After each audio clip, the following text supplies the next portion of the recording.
Hello and welcome to the class. Children, today we are going to start our literature.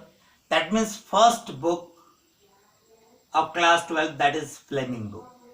And we are going to start its first lesson, the last lesson by Alphonse Daudet.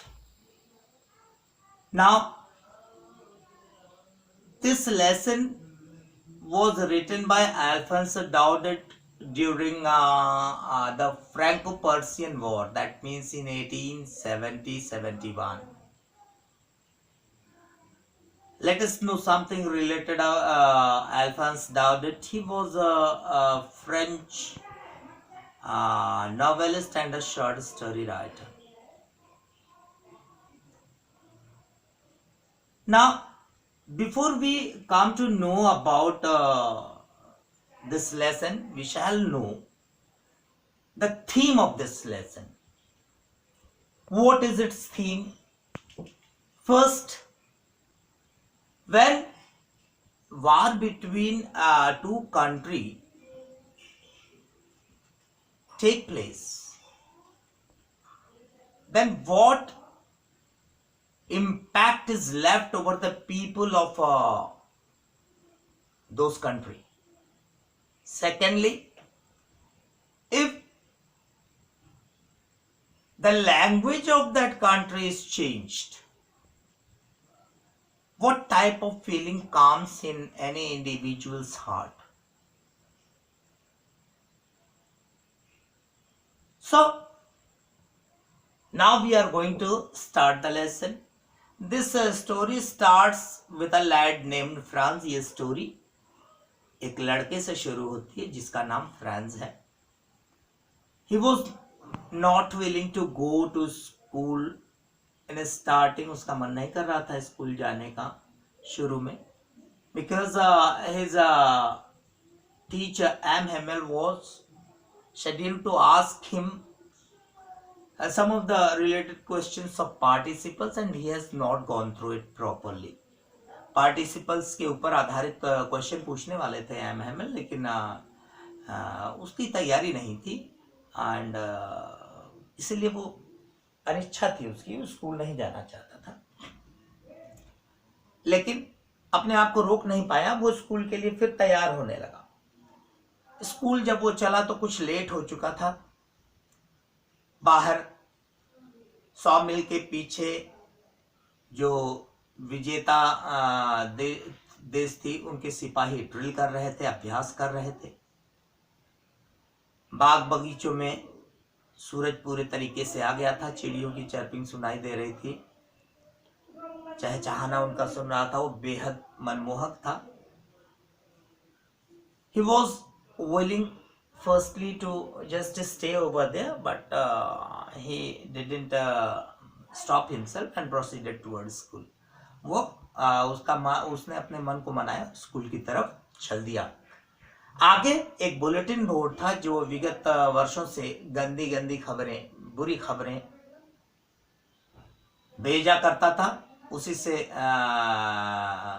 बुरी खबरें आती थी और इस बार भी लोग उसे घेर के खड़े थे. And while Franz was passing through, he didn't stop himself.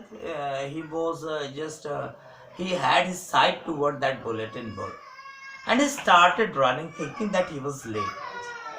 Crafter and the blacksmith over there, they just told him, don't run, you have enough time to read the school. But Franz thought that they were mocking as he was late. वो दौड़ना चालू कर दिया. तो वहां पे जो seniors थे उन्होंने कहा कि दौड़ो मत, अभी समय है तुम्हारे पास पर्याप्त, तुम पहुंच जाओगे वहां टाइम से. लेकिन उसने सोचा कि उपहास कर रहे हैं ये लोग, हमारा मजा ले रहे हैं. He proceeded and reached the school. He was astonished to see that not a hustle bustle sound was over there. Even birds were not making sound. Everything was in pin drop silence. He just proceeded toward the window and peeped inside from the part of the window. वो अधखुली खिड़की के अंदर देखता है तो सभी बैठे हुए थे and Mr. M. Hamel with an iron stick under his armpit was roaming here and there in the class. He was very much frightened. Still he dared. He went and asked M. Hamel to enter the class. Usually, children used to make hustle and bustle sound, and he used just to adjust himself in between. And M. Hamel didn't watch him that he is coming or not. But on that day, everything was in silence. So every action can be noticed. उस दिन सारा कुछ शांत था, तो France उस तरीके से जिस तरीके से जाया करता था नहीं जा पाया. फ्रांस को देखते ही एम हेमल ने कहा कि चलो आ गए, आज तो तुम्हारे बगैर ही हम क्लास शुरू करने जा रहे थे, यू नॉटी. वो जाके अपनी जगह बैठ गया. अब वो बैठने के कुछ क्षण बाद तक बिल्कुल उसकी हवाइयां उड़ी हुई थी, लेकिन उसने देखा, he saw that many things were changed. The back benches that usually were vacant was filled with senior citizens of the village. And when he saw M. Hamel, he was dressed differently. The dress he wore, he used to wear in some occasions or some prize distribution or any eve. He was in a beautiful green coat, frilled shirt, silken cap, all embroidered. Over there, he firstly was unable to understand what had happened. But when Mr. M. Hamel started taking class, he came to know that that was the last class of French language. He was in grief, he was in deep pain, that he was unable to take over his mother tongue. Still, he started listening M. Hamel. M. Hamel started the lesson. In between, he asked M. Hamel to France to. Firstly, he thought that he will answer, he will recite, but he was totally blank when he stood up. He was very much aware that M. Hamel is going to rebuke him, but again he didn't rebuke him and said, "You are alone not responsible for it.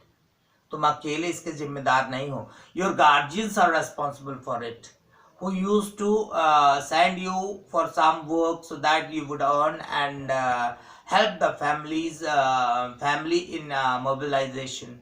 Me too is responsible for this type of thing. I used just to order you to water the plants and all.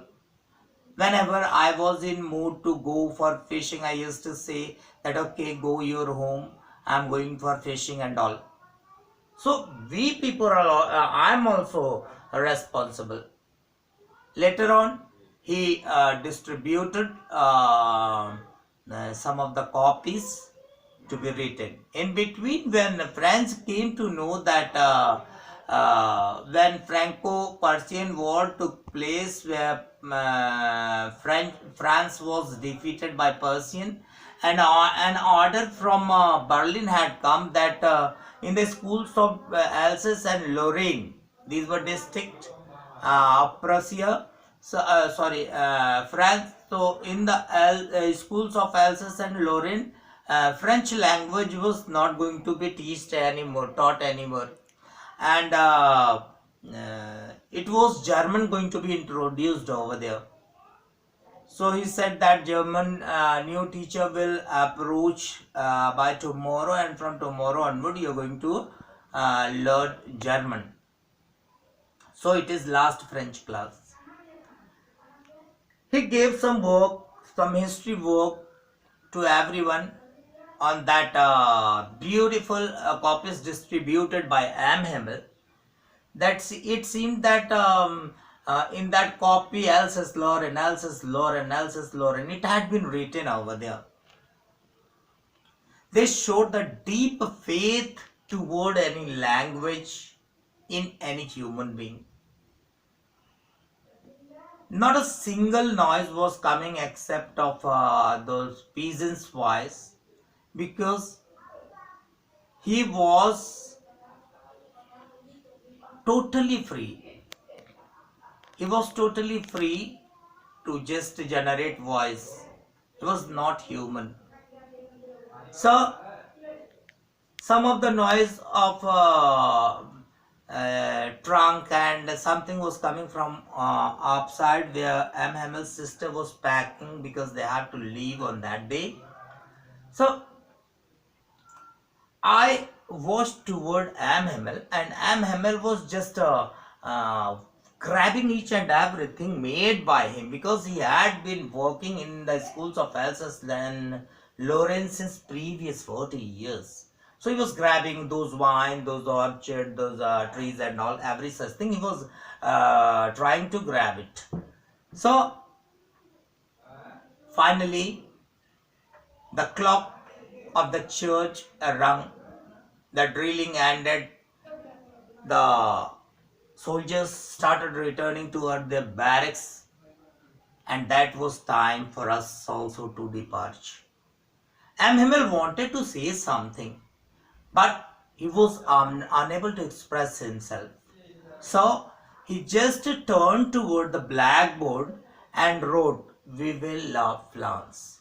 Vive la France. That means long live France.